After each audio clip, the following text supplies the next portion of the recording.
Hudson, talking about Sigma here.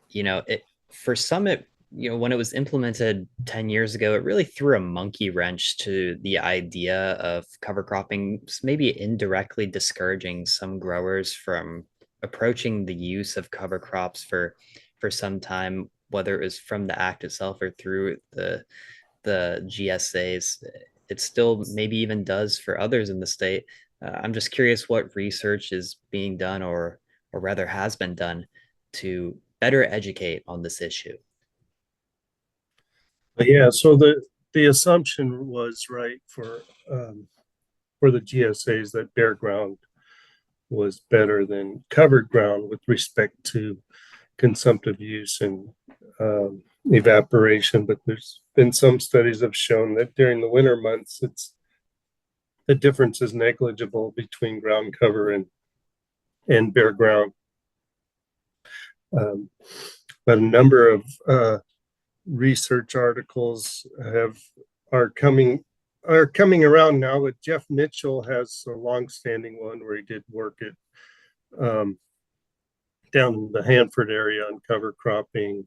But some newer folks, like there's a microclimatologist, I think that's, or micrometeorologist. Her name's Kosana Suvakarev. She's doing some studies on cover crop and water use. And the missing link really is the water balance part, is understanding, well, how much water do they actually use? Because we have ET values, evapotranspiration values for a lot of our common crops, but we don't have anything for cover crops. So they're trying to look at that aspect. But they have really good data that shows, as the summer months come on and the spring comes on, that evaporation and evapotranspiration increase, and those are probably the optimal time for termination of the cover crop, so it's not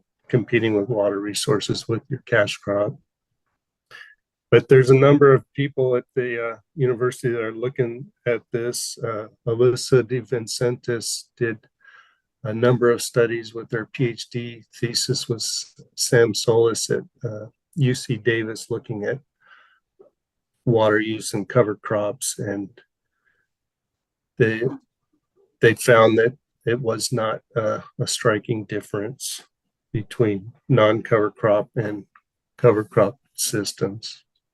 One of the main cons, or gripes rather, with cover crops is, the fact that yes, it does compete for water with the other crops it is adjacent to, but that fact is often discussed independently of its other water benefits, like the two namely ones you mentioned earlier, that improved infiltration and that decreased runoff. I mean, why do you think that aspect of it is not kind of is discussed independently and not just kind of compared, like, oh, it's a con, but here are two really much better benefits? What's your view on that? I think one of the issues is because they haven't been as widespread in this area, especially out west, and so people don't. There's not a lot of anecdotal information about, like, yeah, remember that field that was all flooded and it was bare, and the field next to it had cover and it wasn't flooded, and those kind of things. I think that kind of leads to that. If something's in widespread use, and then they might have different views, or I think people's we have short memories as well.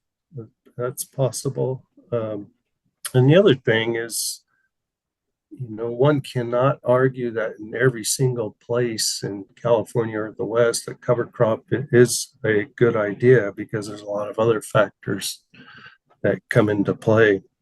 So one of the things you'll notice as you drive up the Central Valley, right, is how the ground cover when you go from the Sacramento Valley to the San Joaquin Valley, and the further south you go, you see less and less cover. So I think the risk just becomes greater down there to plant a cover crop, and you have to really think about it more strategically